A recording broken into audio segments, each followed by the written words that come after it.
Okay, I think we're live, rocking and rolling. Wild morning. Woke up with water all over my basement floor. We've got some sort of ongoing issue with, I don't know, drain, sewer line, tree. There's maybe a what do they call belly in it? Something. Who knows? It's something that we are consistently dealing with, and I'd like to deal with less. So I've been shop vacuuming water out of my basement all morning. Um, Whatever. I've also been kind of separate from TLC and paying attention to what's going on. What up, Risen? What up, Scott? Chad? Um, I have largely not been paying attention to the degree that I'm able to normally pay attention to because my rhythms have been changed because and part of it is the impetus for this conversation. I mean, it came up in PBK's homeroom, but education.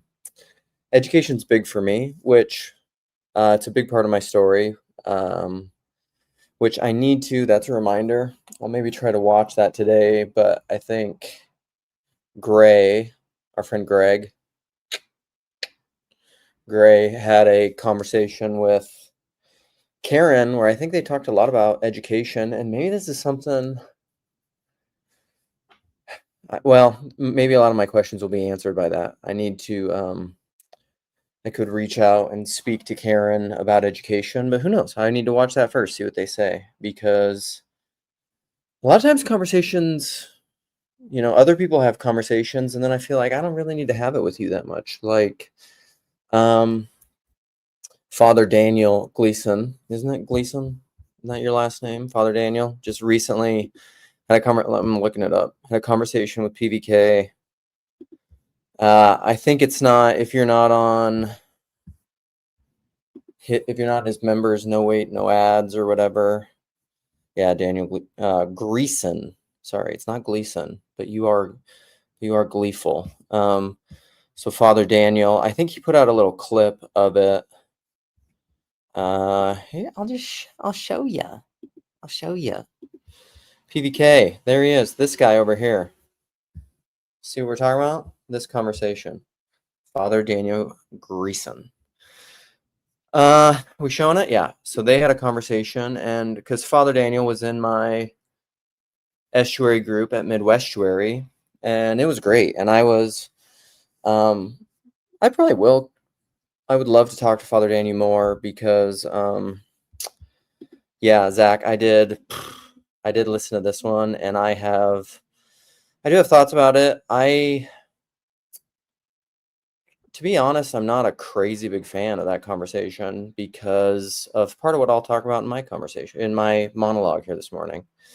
But if any of those people are watching, maybe Gray, see how busy he is.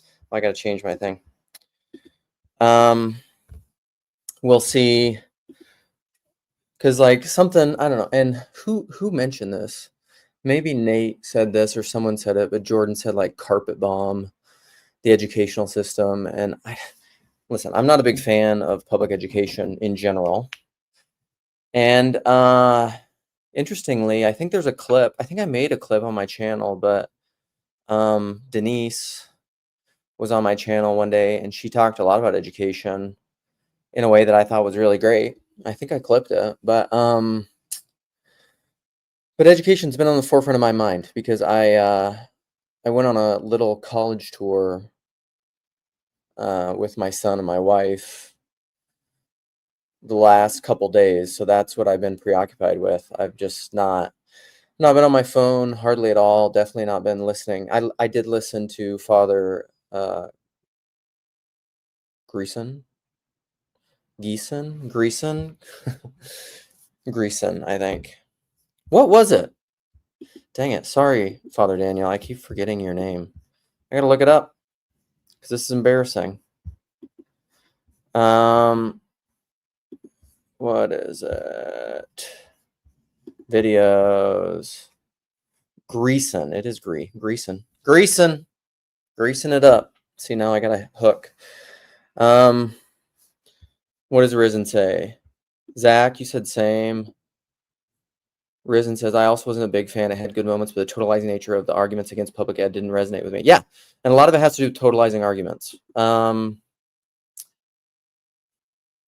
And that gets at, I mean, to point to a fulfillment of the title of what is education? Progress, the good, and faith, which for me is here. Faith, hope, and love. You know, these three remain. I maybe need to just do a Bible study on 1 Corinthians because it is one of the most central books of the Bible to me. It is deeply, it has to do with knowledge and what is knowledge. And as I said in my conversation with Mark D. Parker, one of the most succinct ways that you could summarize personalist knowing, which to me is proper knowledge, is knowing as you are known. And it's another way that I talk about iconic thinking. It's just a different way of looking at the same thing. It's also faith. Faith is personalist knowing. Faith is not rooting your trust in abstract ideas about a person. Who do you love? Me or the thought of me? Me or the thought of me? Me or the thought of me? See, here's the thing. I'm not wearing a tank top today. Sorry, Jason. Also, yeah, Rod, you're totally right. The war framing leads to totalizing arguments. Yes, war is the inability to have conflict. Like if you believe in oppositional processing and that as all these people were saying, particularly Elizabeth Oldfield, so much in her speech at Midwestuary, that the other is necessary for what it means to be a person and for thinking and for progress, because the other brings in the oppositional component, which it's not the other. It's not the other as like it's a pole, right? It's a resonance. This is why I like the idea of Rupert Sheldrake and morphic fields and resonance and a kind of non-dualism, a non-duality that includes duality, right and left-brained, left and right, the I, thou. That's what it's a field, positive, negative, Christ, the Tao, order, chaos. You need both. This is why I'm not a monist, or you have to be a dynamic monist. Because with the Tao, you have the two, but the two are one. The one, per se, in and of itself, makes no sense without the contrast of the other. If you just have the one, knowledge is impossible. Because one is just one. One is nothing and everything. There is no distinction. You can't even make distinction if there is just one. And so you need both. And if you don't, so like the both thing is absolutely necessary. It has to be. So what was the question? Well, who said something? So war is the inability to have conflict. Because if you have meaningful conflict is what allows for progress. You can't have progress without meaningful conflict, because again, you just have the one. And the one goes nowhere, is nothing, does nothing. The one is nothing and everything. You can't even say it's the one. And so you need meaningful conflict to have that. And war is when that devolves into divorce. This goes back to my conversation, is like you can't really be friends with people with whom you disagree. And I mean that at like a fundamental level. If there's fundamental disagreement that is not committed to the further up and further in meaningful conflict and resolution and oppositional processing, a house divided cannot stand. It will divide into isolation. And complete isolation is death. If you are completely separated from all of your relations, you are dead. And arguably even Christ has redeemed that. So, yeah, war has an airtight internal self. Yeah, it's war. The war mentality is, so I don't know how much, I do want to focus mainly on education in this preamble to the conversation. And like I said, I have a sewerman coming to, yeah, Zach, the carpet bomb the fuck out of public education. Yeah. It's, so I have limited time, so I do want to focus mainly on education because I think it's good. But like I'll just say this and put it out here. So in light of this Charlie Kirk stuff, the TLC has increasingly got political, and if the TLC continues to get political, this will be like, I mean, if it does, I will largely just stop participating because I do not put my faith in politics. And I think political idolatry is it's tightly connected with absolutizing of your frames, propositional tyranny, elevating law above spirit, and it is the opiate of the age. Politics is the opiate of the masses. I strongly believe that, and I do not think I don't think the further up and further in is political.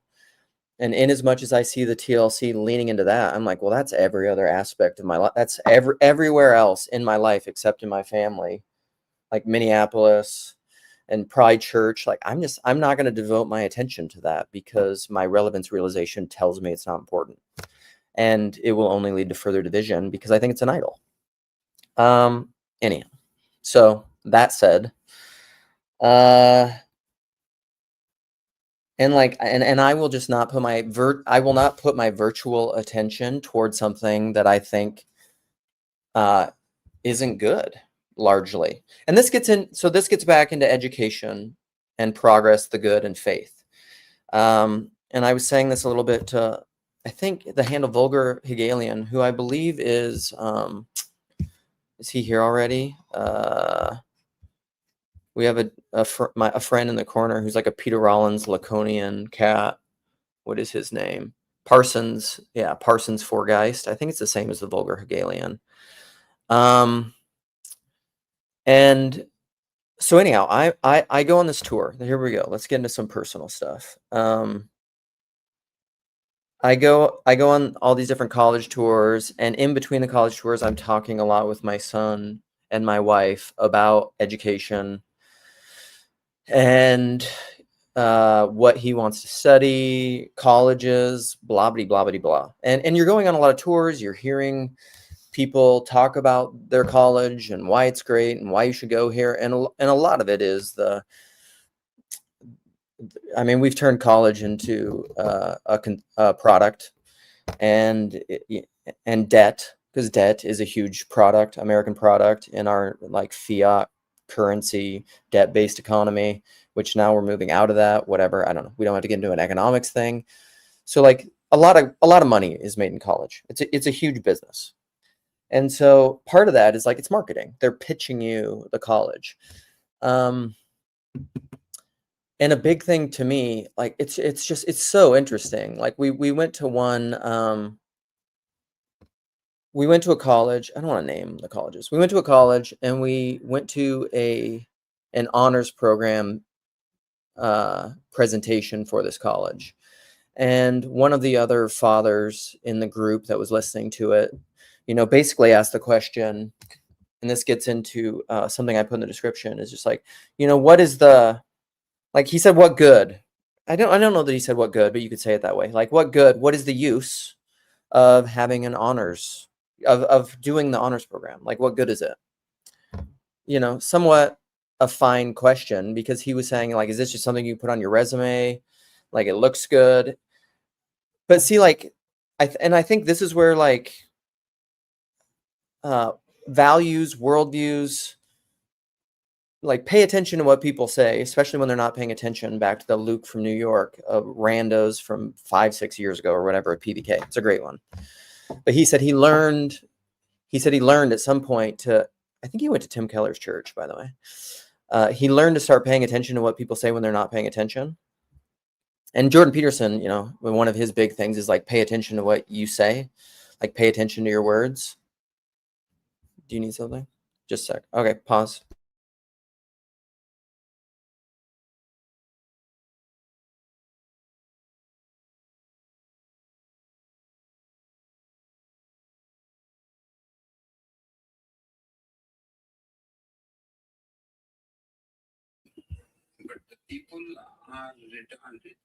My son wanted to interrupt it with, what's his name? The guy from Wild Wild Country, whatever that. Osho, yeah. He wanted to play the the democracy is for the people, of the people, by the people, but the people are retarded. It's a clip of Osho. Anyhow, it's a interesting clip, which is true a little bit. Like, so we've been in the throes of modern post-Dewey. Maybe they talk about this, Karen Wong and Gray, public education for the last 100 years or whatever it's been. And Osho says the people are retarded, and he means that in the sense of like they are stunted, they don't know how to think properly. I would argue that a lot of people don't know how to think properly. Most people metacognition, right? This is what is thinking about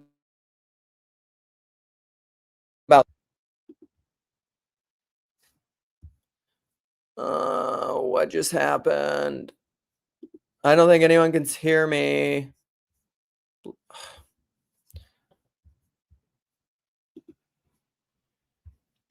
Sorry if no one can hear me. I don't know what's happening. This is what happens with chitlins. Chitlins. All of a sudden, my daughter's Bluetooth headphones are connected, so I don't know if anyone can hear me. Okay. Thank you, Risen. So, so then this is what I was thinking during all the tours, and I try to not, I'm older now. I'm in my 40s, and so I try to not be an asshole. And then I was telling my kids, like a very big formative thing for me was, and this came up with a guy in my local estuary. A new guy came to my local estuary, and he talked about the Ransom trilogy, which is huge for me. The Abolition of Man. A lot of what the Abolition of Man is about, and Men with Chess, is what is education. It starts with this conversation with Mr. Green and Mr. White, and I think they're creating curriculum, right? And Lewis, the whole Abolition of Man begins with a discussion about that. And it's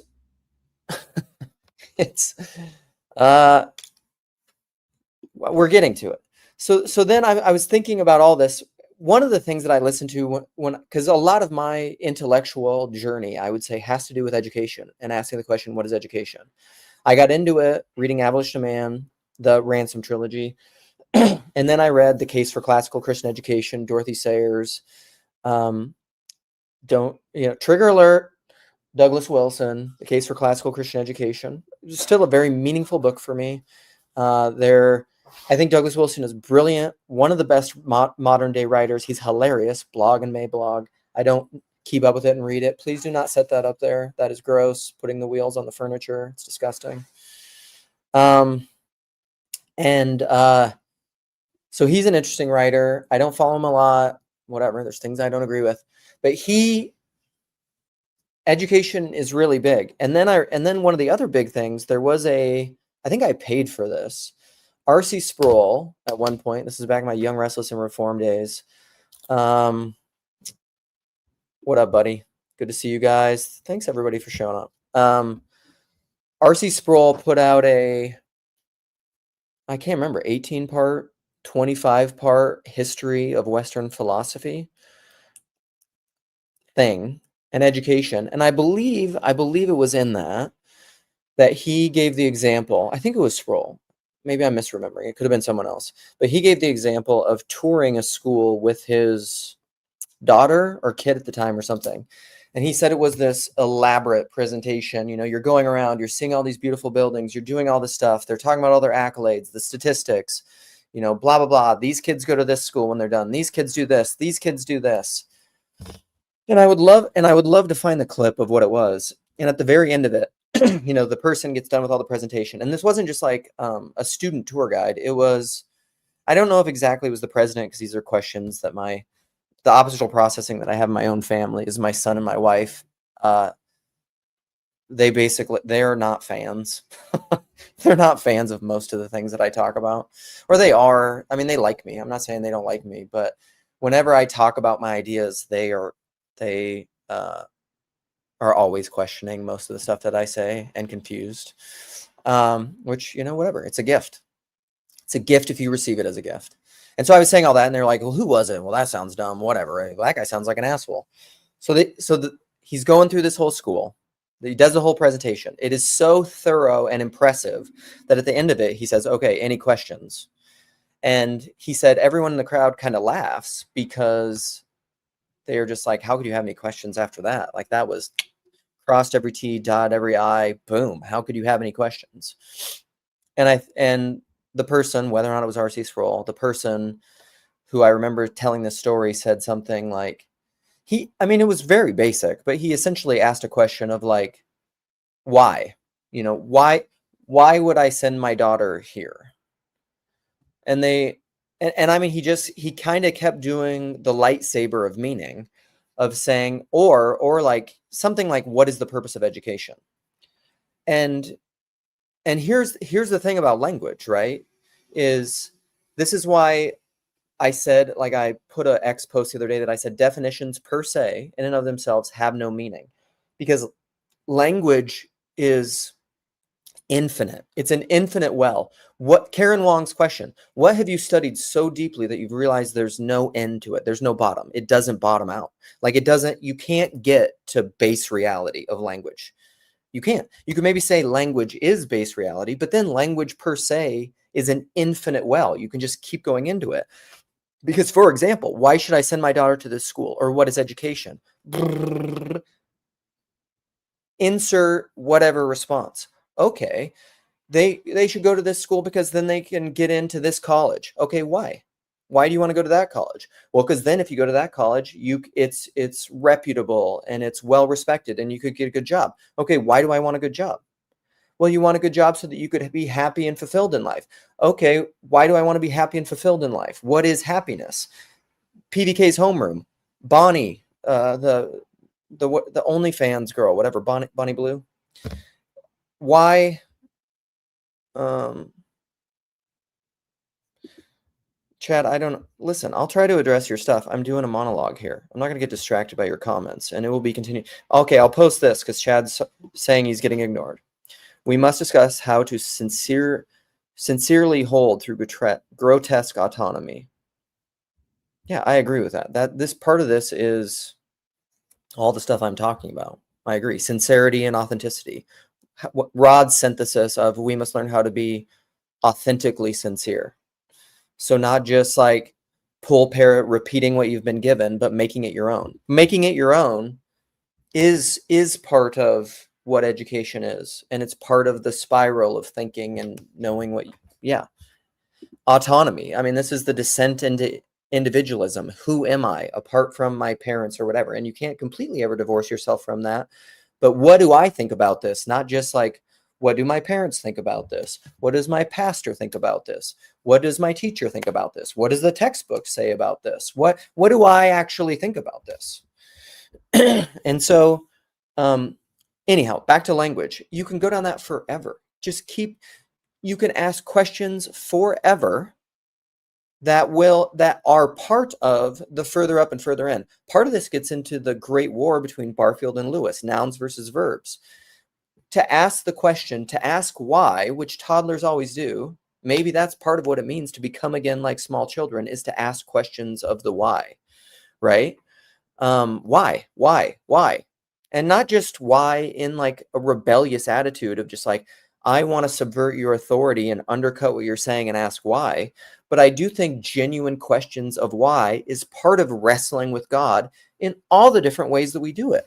Because authority, I think religious, Christian, Jewish, monotheistic, the God of Abraham, Isaac, and Jacob authority does not mean mere submission in a conservative sincerity way, where you just Chesterton's fence, because even Chesterton said that. Like, before you rip down the fence, the conservative impulse is to ask, what is the purpose of the fence? It's still asking questions.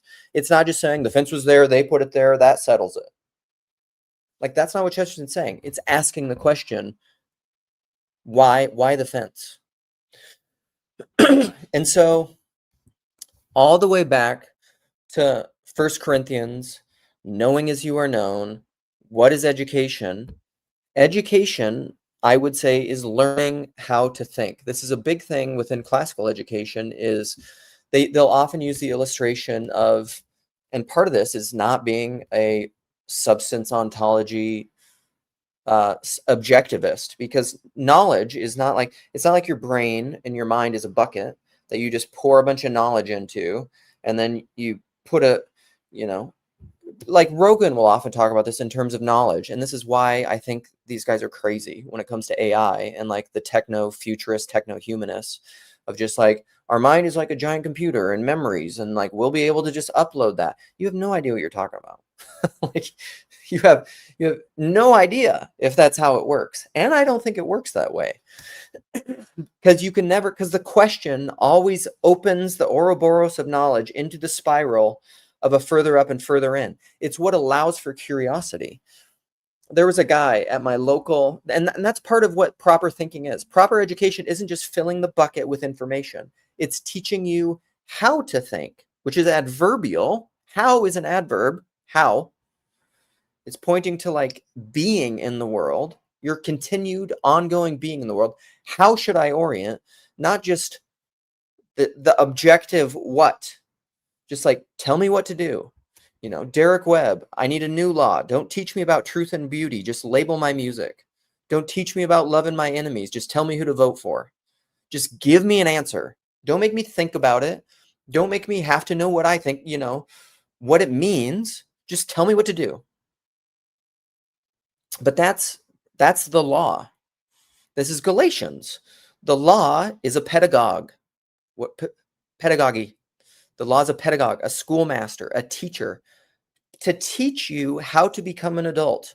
This is grammar, logic, rhetoric. Grammar is learning rules, and logic is learning the binary, either or.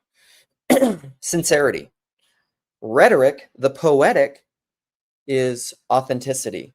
It's sincere authenticity, because you don't disregard grammar and logic in rhetoric, but you, in wisdom, know how to break the rules for further up and further in and higher integration. Learn any art well enough, and you'll learn you have to break the rules. If you merely cook based off of recipes all the time, you will never become a recipe maker. You are merely in sincerity culture, just putting information in the bucket and trying to replicate it. You're in the world of mammon. You are not a real human being. You are not co-creating. To be a co-creative human being, you have to enter into the poetic and the rhetoric, which includes both. And that involves asking questions. It involves wrestling. If you've never wrestled with thoughts and ideas, arguably you don't even have faith. Because this is knowing as you are known. Having a relationship with a person necessarily involves wrestling. You'll have to, unless you are both NPCs, automatons, and you're really not telling each other what you think. This is what submitting to one another in love is. That's, I die every day. That's dying to yourself. It is incredibly hard, and it involves a kind of suffering leading to metamorphosis, because the problem of pain no longer is pain if you realize, if you think, if you assert or assume or believe, let's even say, that the purpose of life is to become one who forgives. If the goal of life is to become a forgiver, if salvation, if union with God, union with the universe, union with what is, means becoming one who forgives, because when you forgive, you're able to have meaningful conflict rather than be the house divided that cannot stand. You can learn to actually love your enemies. rather than just murder them and make them go away because they are the problem, which is the opposite of humility. If you actually learn how to do that, your suffering becomes a gift. Forbid me not from living. Let me enter into the passion of my Lord. Christianity hasn't been tried and found wanting. It's been found difficult and never tried because we'd rather have war with people that we disagree with. And look at the culture war bullshit that people so quickly want to revert to. It drives me crazy. And here's the thing. I don't even want to have war with those people. I may voluntarily, at the end of the day, like I said, choose to take my ball and go home and not participate in areas that I think are idolatrous, because how could I not do otherwise? If I think this is idolatrous and not pointing me toward the true, good, and beautiful in a way that is holistically asking questions, thinking, doing true education, rather than trying to control and manipulate and colonize and absolutize your own understanding with no humility, why would I participate in that? That makes no sense. You know, I'm not married. Like, I will do that with my wife, you know, and even then, you know, this maybe gets into the Rod Hare, Mark D. Parker conversation. It's like, what are the hills to die on? You know, and Rod's thing, which is meaningful to wrestle with and think about. Like, I would not marry someone who I could not, what is it, Rod? I should know your thing. I would never marry someone who I couldn't amicably divorce, right? Isn't that it?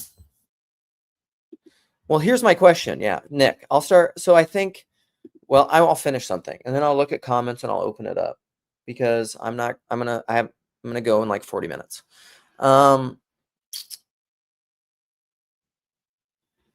Whatever leads to division, I think, well, like, and here you go, definitionally, but also I would say phenomenologically and existentially, schism, you know, again, 1 Corinthians 11, 13 through 15, I believe. Of course, there must be divisions among you, which is opinions, because how else are you to know who's approved? But there ought not to be schisms. There ought not to be division. You have to have the oppositional processing, but you shouldn't so much go into that you cleave from each other and divide. There may be a time which you do separate or anathematize someone, and I don't know when that is in a body, you know, it's above my pay grade. But for the hope of future reconciliation, you just say, this is, we for whatever reason, we have discerned we've asked questions, we've wrestled with each other, and we've just realized we are unequally yoked. We're two oxen who are pulling separate ways. It's not going to work. And for whatever reason, you can't die to yourself or I can't die to myself. This thing isn't working. Like, perhaps if the TLC becomes too political, like going this way, I'll just be like, I'm not going to do that. I'm not going to continue. I think marriage would be the most intense part of that. Maybe parenting until the kids are 18, you know, where you're just like, over my dead body, you know, these, like, I'm going to separate from this person. But then, like, and then to what degree are you going to do that? Like church, maybe your neighbors, where you're just like, our neighbors, like, this isn't working. We need to separate. Like, someone has to move. Maybe when do you choose to separate from someone? You know, that's a meaningful question, because faith. So a couple things. I would say, whatever doesn't come from faith is sin. The book of Hebrews. And I think, you know, our good, at least Abraham, you know, Abrahamic faiths would probably agree with that. Whatever doesn't come from faith is sin. But then that begs the question is, what is faith? And I would say faith is hope in what you do not see. And what's that mean, right? This is the what, further up and further in. It's something that you cannot propositionally encapsulate and articulate. So even like my Christian universalism, in like a mechanistic structural way that I can fully encapsulate and articulate, if I trust in that, if I have faith in that so much that it's not in the thing that I cannot see, it's not faith. It's idolatry. It's propositional tyranny. I think politics does that so much because you can see it in the anger. Be angry and do not sin. Pay attention to when you become angry. What really makes you angry? And being angry is fine. Again, it's being angry. Shout out to my boy, what's his channel? Runaway Rascal video. I think I posted it in my thing. How to be angry and do not sin. He has tons of resources in there. He reads through a lot of stuff. You know, it's a great video, especially if you like that kind of thing. All right. So I think faith, this is why I love, I'll close with this, then I'll look at comments, open it up. This is why I love Jess, my boy, and the book of Job and the Abraham and Isaac story, because it can't be gamed. There's no, against, in my description, I say against all utilitarianism. Because utilitarianism is mammon. A verse I'm continually wrestling with is make friends by unjust means, mammon.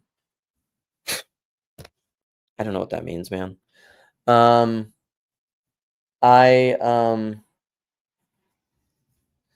I think faith involves the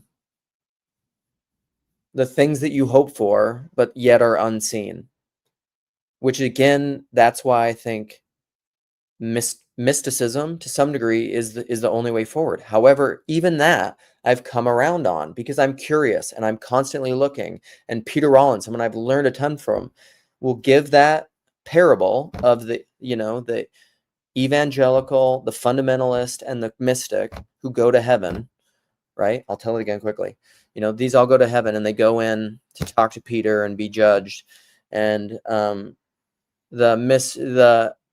mystic or the evangelical goes in, the mystic goes in and he's not in there that long. And he comes out and he's like, of course I was wrong about everything. Of course, right?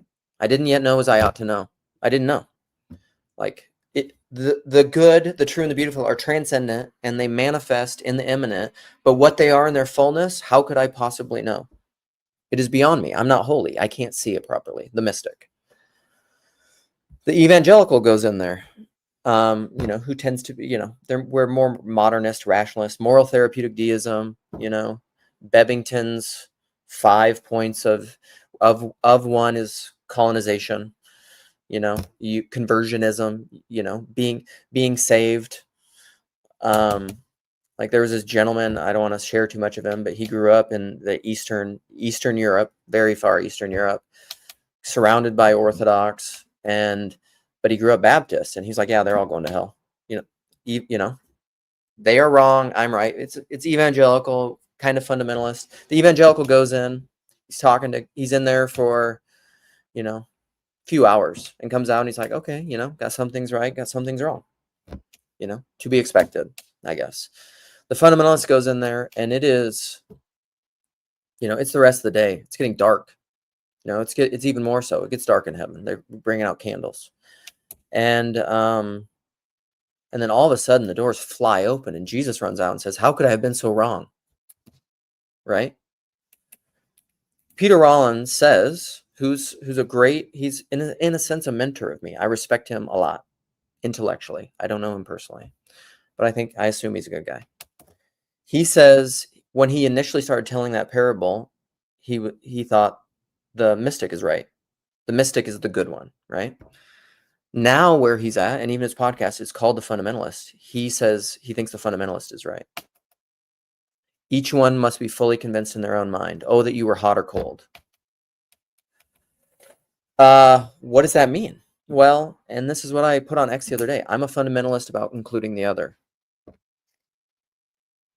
I'm a fundamentalist about including the people that disagree with me. When and where is that practical and impractical? I don't know. When do you actually divorce and cleave from someone with the hope of future reconciliation, which I would almost argue is necessary for a Christian? Because otherwise I think you fall into an absolutizing judgment. And in order to have that, you must be omniscient. So, no, that's what I just said. He says the fundamentalist. Parsons, I just said he's in the place of the fundamentalist. You just hadn't gotten there yet. All right, I'm going to look at some comments and open it up because I'm leaving in a half hour. here. Yo. What is education? That's what we're talking about. And also faith and humility. And temperament's a big part of this, you know, because I'm very passionate, right? I'm very enthusiastic, passionate, big five. I come in hot. I talk a lot. And that can appear closed-minded in a certain way. Almond Tree, listen, Jason, I know you want to talk about fundamentalism. Get in here. Fundamentalism, you know, may be important, but I'm also a fundamentalist about love. So, like, what does that mean? And 1 Corinthians, again, 1 Corinthians, the love chapter. Love is patient. Love is kind. It doesn't envy. It doesn't boast. Keeps no record of wrongs. Love never fails. Hopes, believes, trusts. Love does not insist on its own way. How can you be a fundamentalist? How can you not be hot or cold? How can you be fully convinced in your own mind and not insist on your own way?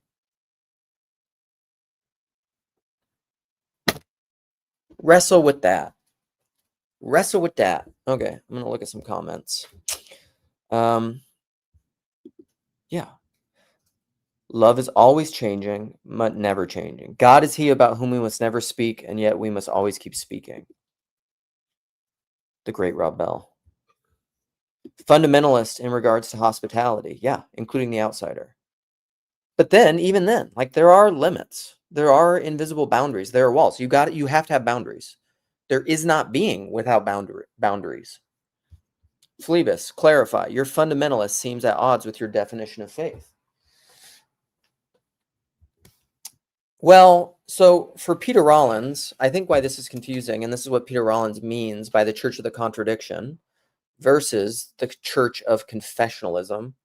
Also, listen to Father Greason's thing. I saw some comment in there. I can't wait for it to come out and more people to interact with it because it's very good, because he clearly is a convert. He's American. He talks about all his history, where he came from. A lot of it was resonant with me.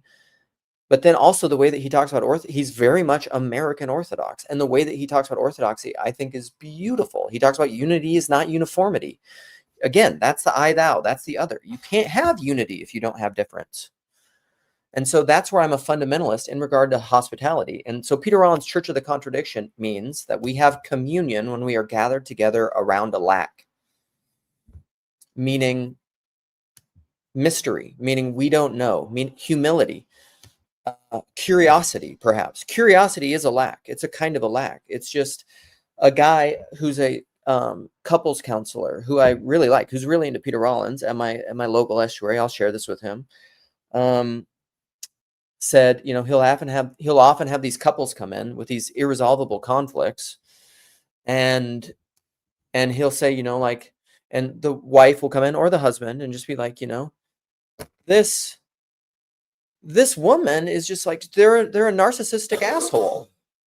And so, like, and then he'll say, like, okay, well, if your spouse is a narcissistic asshole and you have everything figured out, why are you here? Do you just want to co-opt me for your utilitarian purpose of telling the other person that they're wrong? Like, what's your goal here? Is your goal to maybe have curiosity to learn something you don't know? What is your goal? That process involves the lack. What don't I know? You know, what, I feel like there's something with that. Jason, you're here. I'm here. What up, buddy? I did. I'm just working. Okay, I'm just having a thought, like, oh, it's from, great movie, by the way, Hell or High Water. But, like, have you ever seen it? No. I could talk to Mitch. Has probably seen it. Mitch, yeah, he probably has. Guru, but there's a scene in it. It really reminds me. I watched it with my parents, and there's this scene that reminds me so much of my cultural upbringing. It's set in West Texas, but they go into this restaurant that's just like a steak and potato restaurant, and this waitress is just like very cold and gruff and mean, and she's like, and it's just like, she comes up to the table and she's like, "What don't you want?" And they're just like, "What?" She's like, "What don't you want?" And she's like, and it's basically like, because you can have steak and you can have a baked potato, but what don't you want? You either don't want the green beans or you don't want the something else. What don't you want? Because it's basically like there are no options. We're going to give you a steak. It's going to be medium rare, and you're going to have a baked potato. Your only option is what don't you want? But that makes me think of the church of the contradiction, the church of the lack. What don't you want?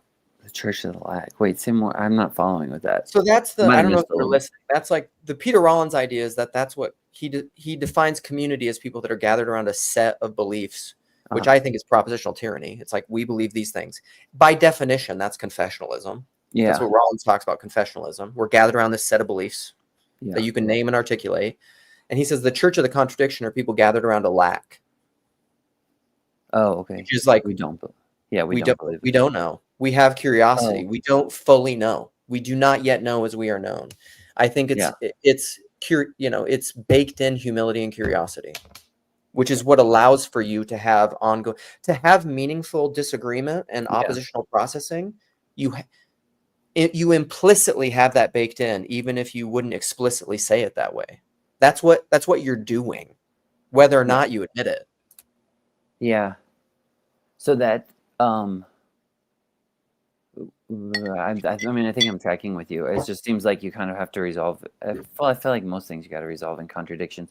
Because if you're even thinking about the people gathering around a fundamental idea, I feel like even you can just keep pushing back until you're trying to find out, like even people, just in general, what it means to be a person, like you're talking about with personalist knowing and stuff. So what does it actually mean to be a person? Like there is some kind of weird fundamental thing you're getting at, like an essence of a human being or something. Yeah. That makes us all that. But then, or just even an essence of creation. Like, so that's why I think you're probably right with the fundamentalist thing. There seems to be like one, I was just kind of asking what God is. Like, what is that one thing? What is that one monad that makes it everything? Right. But then if it makes everything, it's like kind of infinite. So you can't really fundamentalize over something. Right. So per something that we talk about all the time, forgiveness. And like I say, the problem of pain ceases to be a problem if the whole goal is to become one who forgives, because that's what God is. Yeah. Because like I saw somebody tweet about that the other day. Like somebody said, like, God doesn't forgive people who don't repent. He's like, no, he actually pretty famously does. Yeah. Like that's the whole point. Why we were yet sinners, Christ died for us. Yeah. And so, And so if you become one who forgives, who loves everybody up to and including your enemies, then, as the Ava brothers said, I have no enemies. Yeah. I think that's what it means to like fully exist too. Because I think you get to, when you're in that state, then everything, if you forgive everything, then everything is included in you. Like you are the world inside out, because you're including the whole world in your own personal being and stuff like that. I think the hard part is like you don't yet get to be reconciled with those who don't repent. Like if people still have their backs towards you, like you can forgive them all you want. You can't. It's like you can't really do much about it other than cry. Right. Well, that's the universalism part of it. Is like, in order for full reconciliation, there has to be repentance. But repentance isn't, your forgiveness isn't contingent on their repentance, because then it's transactional. Yeah. Yeah. Agree. Parsons, are you ready to talk, buddy? Yeah. You hear me? Yeah. Yeah, but I was just going to say, like, that's the point of Rollins' fundamentalism, is that God, in a sense, lacks as well. Like, that's right. That's what he's on about, that you can't, that's what, that I quoted that what Chesterton says about the book of Job, is that God rejects the friends, but also God lacks in the book of Job. It's the first ideological critique of this thinking of this transitional God, or transactional God. You know what I'm saying? This karmic God that Paul talks about. That, but I'm always on about this. To love means to lack, in a sense. You know what I'm saying? You can't shut down. Yeah. You know what I'm saying? You're on about this love, but that's the point. Love always opens you to lack. And it's hard for Christians to hear that, but if God is love, she has to be open to this lacking sense, has to take it on. Non-being. Yeah. This is like it literally short circuits the way we think. You know what I'm saying? Like, that's the point is. Yeah, but it's not like that's not in Christian Jewish tradition, like even Zitzum. Like God pours being into non-being. But in a sense, but to get outside of lack. I mean, that's where it always breaks down into this. I mean, that's where Kant comes in, that this transcendental God is still out there. The phenomenological, the noumena. We can't get to the thing in itself, and that's God. It's still out there. And that's where mysticism lies in a sense. But that's what Rollins is saying. You got it, and Hegel in a sense, through all that nonsense, but you can't go there. Because as soon as you do that, you're in ideology. You see what I'm saying? You're going, this is where Zizek is coming in with this quantum interpretation, that our tools and measurements for science, for the quantum field, the tools are affecting the way we are measuring. You see what I'm saying? Like, we can't get outside of this. We can't escape it. So we're in it. Right. Well, that's and what I it's talk going about. to be processed through it. Yeah, that's what I talk about, the hard problem of all perception, that you can't remove the perceiver from the thing that you're perceiving. Like, you can talk about it in terms of quantum states. Like, there's the quantum state that includes all the states. But like, that's the same thing as saying the person. The person is the seer, the observer above it all, but it's also present in the observation. And that's part of Christian theology, and even the incarnation, is that the transcendent is present in the immanent. I guess that's where I'm just not. That's where the language, like, my brain just doesn't go there. So, but no, I appreciate that. That's what I appreciate about you and your personalism, is that's what I think it's hitting on. But that's where, like, all of science, all of philosophy, we're always looking backwards. We can't make sense of it until, you know what I'm saying, like, the quantum field breaks down into this interpretation we're stuck in. Like, but that's where we think we have an answer, and then from there we project outward. Like, we are going then to project the future. This is how it needs to go. This is, you know what I'm saying? And that's because, like, I hit you on Twitter, like, that's like, we're stuck. We are, animals. That's what I'm saying. We're stuck in this ideological, because the world we live in, we have to, the system has to do the thinking for us. You know what I'm saying? Like, we are all in systems thinking, and we are trapped in this. That's the point of Marx, is saying, but until we see this is where Rollins again comes in for me. Until we see the contradiction, that's where we see, the system's breaking down. That is the alienation, the contradiction. That is, for me, the Christian opening to, like, oh shit, we missed it. You know what I'm saying? But like you're saying, love, this is grace, these things push us through. But it seems so much that Christians, like, but we got to have faith. God is the transcendental out there, holding on to what we can't see, what we can't know yet. You see what I'm saying? Like, but the only God is, like, not there. He's in what you're saying, this loving interaction between human beings. You see what I'm saying? Like, loving interaction between all human beings is constantly breaking down. It lacks. Like, that's the point. It is failure. But it's not a failure. Of the time, you need to learn how to forgive. But that's always retroactively. You see what I'm saying? Sure. Yeah. Okay. I'll shut up. I mean, I'm going on and on, but I mean, I think unless to the point of being a saint, that's part of my idea of what a saint is, and somebody who's theostified or who has become like God is someone who does not judge and forgives. But that doesn't mean they don't give a shit about holiness. They absolutely do. Like, I feel like people just, like, when I say, like, you can hear it, because that's not what I'm saying. Like, people hear this all the time when I talk about universalism or non-judgment or whatever, and people will be like, then it doesn't care what you do. And I'm like, not what I'm saying. Yeah. Not at all. Yeah. Jason, go ahead.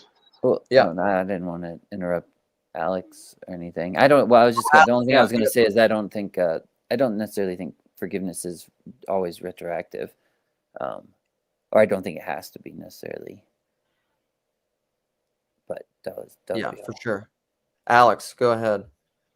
So I wanted to mention my take on what you guys been talking about, and but I don't want to talk about politics because Well, I mean, there's a space for, because I know you mentioned that earlier, and I agree with you, Luke. There's plenty of channels that all day long that's what they talk about, politics, but I don't think. Well, anyways, I'll just leave it at that. So okay. whatever I'm gonna say, just understand that it's my opinion. I've been wrong before, so take it with a grain of salt. But it's going to be filtered through. So as far as what I perceive, it's going to be filtered through me, and I'm flawed. And there's different ways to filter what reality is. So I'm a Christian, so I can't help myself. So here goes what you guys were talking about.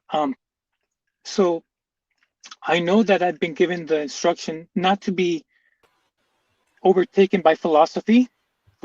So I'm going to leave that to the side, and I'm going to say, okay, because I'm a parent, I think differently. I was forced to think differently, where because I have more skin in the game, and my actions have more consequence. Before I did a lot of things and I hurt myself, but now it's a different gambit. So now the way I see things and people, it's very practical. Sorry, let me rephrase that. I try to perceive it and understand it, the why, right? Why, like a child. Look, I like your Lukeisms. Yeah, why, child, why, but why? If it's not practical, if it's philosophy, all this um complicated ideas, and I was like, if it's not practical, I'm going to set it to the side. So what to make of people with different opinions and different takes, people that do me wrong, or that I myself make a mistake and I wrong people? Yeah, that has been going on for thousands and thousands of years, obviously, right? But here's the practical. Um, we are supposed to grow, right? And in order for me to grow, I have to understand what my mistakes are. What are my flaws? How can I improve that? Now that sounds easy, but it's harder because I have this thing called pride and ego. So it makes it really hard for me to see myself that flawed, or like me lacking certain understanding about a certain procedure. You spoke about propositional tyranny, and these they could become tyrants. So where's the practical? If a discussion about difference of opinion about which one is a greater football team, right? Does it really matter? Are we going to yell at each other? Am I going to yell at my friend because he thinks a different team is better than? You see what I mean? Which Yeah. is the best pie ever, right? Cheesecake, is that even a pie? What I'm saying is we have so much contention over differences of opinion and different ways of seeing things and different ways of parenting and different politics. They're endless. So where's the practical aspect? I'm not perfect. I'm sure you're not perfect. But do we really need to die on every hill? Do we really need to shout over every disagreement? And that's the question, right? Because everybody will have different answers. But I did I threw out there Romans chapter 14 because it was brought to my attention, and I felt convicted because I read that I've read Romans is one of my favorites. So I've read Romans many times throughout the years, and it had never captured me until somebody pointed it out, and I felt convicted because I'm like, oh my goodness, I need to repent because I'm I'm I'm I'm not representing Christ faithfully, and I need to change that, right? And oddly enough, the people that mentioned Romans chapter 14, it all happened within days of each other. So it was like a compound effect, and it really, really, really, I can't seem to forget the chapter anymore. And so, anyways, what I'm saying is there is going to be differences, obviously, and there's going to be different ways to see things, obviously. But do we really need to die on every hill? Yeah, Everybody's going to have a why. I'll leave it at that, because everybody's that's going to have a a why. But do we really need to die on every hill? And I'll stop there.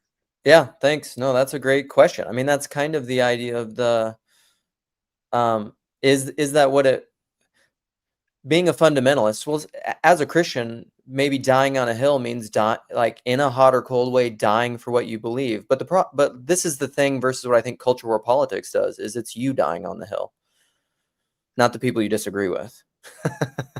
You know, I think that's the difference. It's not waging war with the people you disagree with. It's you being a martyr. Anyhow, but we have 10 minutes. David, you came in. What up? Hello. Hey, buddy. Yeah, Clip I was it. enjoying this conversation. What? Of course. No, I was enjoying the conversation. I think education is one of the main things. I've really been struck by different modes of Christian teaching because of that documentary, Shiny Happy People. So how my wife, who grew up very, very evangelical, what her education looked like, what even Bible study looked like for her, because I'm leading a Bible study right now that she's a part of, and she's just like, this is not what Bible study was like when I was younger, because we'll oftentimes just be bothered by stories, and I actually believe that oftentimes the moral of a story, the understanding of a story, is in the things that are upsetting, like very upsetting. And when it first upsets you, it upsets you in a way that you can't believe that the story knows why this is so bad. And it's like, well, then why do you think that was included? Yeah. And sometimes that's exactly the thing that you mull over and over again. You ruminate on in order to develop an understanding. But for my wife, that's not like, there was a moral that was going to be taught to you from the verse, and there was no talking about it. It was just to receive what the answer was. Does that make sense? Mm-hmm. Yeah. Which I think is a very different mode. Totally. So the thing I would say to that, I'm putting it in the chat because it's so great. PBK mentioned that I just started reading this for my book club again, which is one of my favorite books. But Godric, Buechner, What is Friendship but the Giving and Receiving of Wounds? There you go. There's oppositional processing. That's friendship. You know, a faithful are the wounds of a friend. And that's Who are you quoting? It's Godric? Is he one of the members of My Chemical Romance? It's very I hope emo. so. I hope so. I love My Chemical Romance, but it's a wonderful book. Really good. Lots more thoughts on that. But Alan, come on. We were just going to listen to you and you got up. Share your wisdom with us. Can you even hear us? Are you even here? Are you virtually here? Nope. You're unmuted, but you are strangely muted. Okay, figure it out. Yeah, the wounds of a friend, like but it even is that thing. Like, I think that's a great way to do a Bible study. And that's right in line with psychoanalysis, is just like, pay attention to those, like, ow, that hurts. Well, why? What? That's a symptom. That's what Peter Rollins talks about all the time. A symptom is pointing you toward an illness, which if you see it, then you could maybe treat it and become well. That became one of my fundamental understandings of Genesis 3, because so many people were upset that the sin is so arbitrary. The rule is so arbitrary. And then I started realizing that it just became a theory that I had. Every human being has essentially, when evil is introduced into their lives, and it's always arbitrary. It's stupid. It's not like, oh, that's when I saw someone get murdered in front of me. Yeah. It's like, that's when my younger sibling was born and my parents gave more attention to them instead of me. Yeah. And I think, and I think this is why, Jess, and this is coming up, we're coming up on Southeastery. I think this thing is almost like the most succinct way you could talk about why Jess has been so obsessed with the book of Job, is because this is what the book of Job does with people. This is why Jordan Hall says the book of Job pisses him off, I think. Mhm. Alan, you have reemerged, and you may talk, and then we will do final words. Yeah. Hey guys. Yeah, just the only thing I wanted to add is yeah, I think there's like a poverty in people's understanding of like what forgiveness is, and like a lot of this of just like to even say I'm in a position to judge that what was done was wrong, and then on top of that, like I'm forgiving you is a like you people forget like even most people would just reject like I don't need your forgiveness, period. So saying like, well, we are free to forgive people is also like claiming an immense amount of power to say what is right and what is wrong.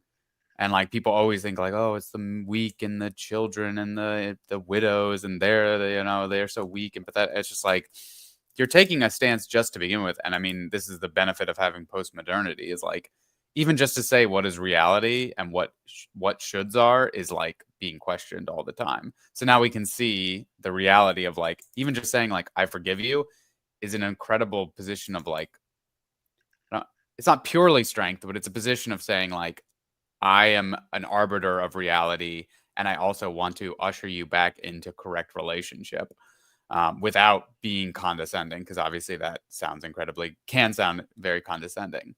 But it's a way of like reuniting things into their proper arrangement. But it starts with believing you have a grasp on what that proper arrangement is. Yeah. Oh, for sure. There's a kind of pride in like, because you're essentially saying I'm omniscient. I have the monarchical vision. I see everything. I know what is fully good or whatever. And it's there's something I don't know. I need to have a conversation with Jess. We're talking about this stuff privately, but he says there's something about like even in Job or even with forgiveness, there's something weird in like a Girardian way about like even the scapegoat mechanism, because there's something about even that being unconscious and then becoming conscious. Like when something is unconscious, the scapegoat mechanism, it's very powerful and it does a lot. Like it helps us in a lot. The scapegoat mechanism did putting the sin on the sacrifice ameliorated, like that's Girard's point, right? Is it ameliorated violence? It wasn't violence. Religion didn't create violence. It was the solution to violence, sacrifice. Because we're instead of killing each other, we'll put it on the sacrifice. But that was all unconscious. But then it became conscious, and now people manipulate the scapegoat mechanism to control people when it's become conscious. It's this weird Christ Antichrist flip. And I think there's something that can maybe happen with forgiveness in a weird way. And I don't know. We'll see. In light of certain things, I don't know. I'm dubious of a lot that's going on in the modern political culture war stuff. That's my last word. All right, let's go around. Last words. Who wants to start? Should I just tell people to start? Parsons, you were the first here. No, Alex, you start, buddy. All right. Well, we live in the screen age, and right where we're no longer have 13 or major channels that everybody's connected to. Everybody has their show, and no matter what part of the country you live in, they know what show you mean, right? We no longer have that. We have a million channels with different sets of opinion and different sets of what is real, what is good, what is bad, et cetera, et cetera. So it's a new task of trying to get grounded. And I say this as a parent because I have to make sure that I understand their filter, because I know they are going to be influenced by the world, but I also want them to see my filter so they can have something to help them calibrate what they're going to think reality is and what perception is and what influence is, because everybody influences one another. Our words are that, a way to influence, a way for you to understand what I understand. That's in essence influence, but we can't get rid of influence without language. And in the beginning was the word, so there you go. We can't get rid of it. So that's just to say is it's a different. This generation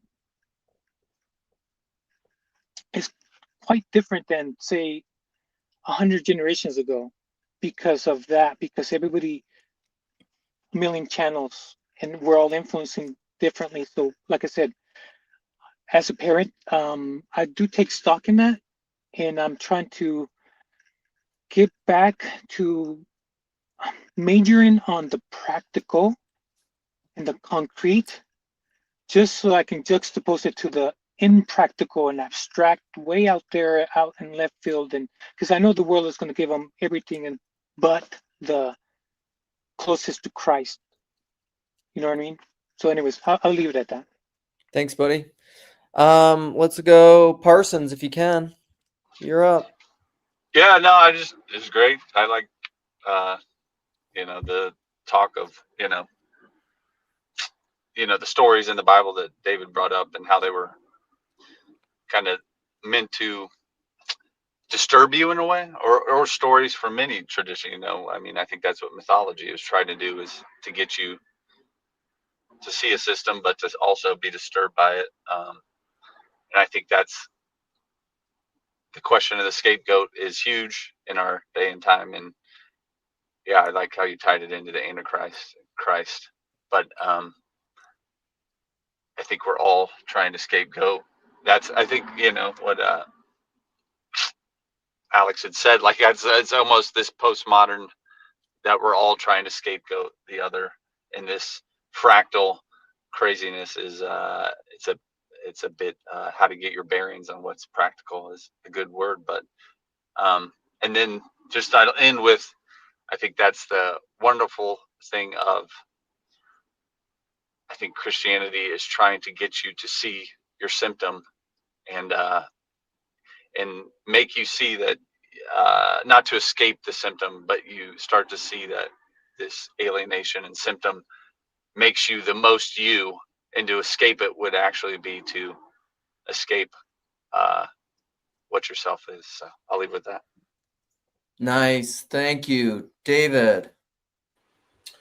I think one of the things I'm kind of getting in my head is the idea that the Bible is majority story, not theological, not ideas, not thinky-talky, and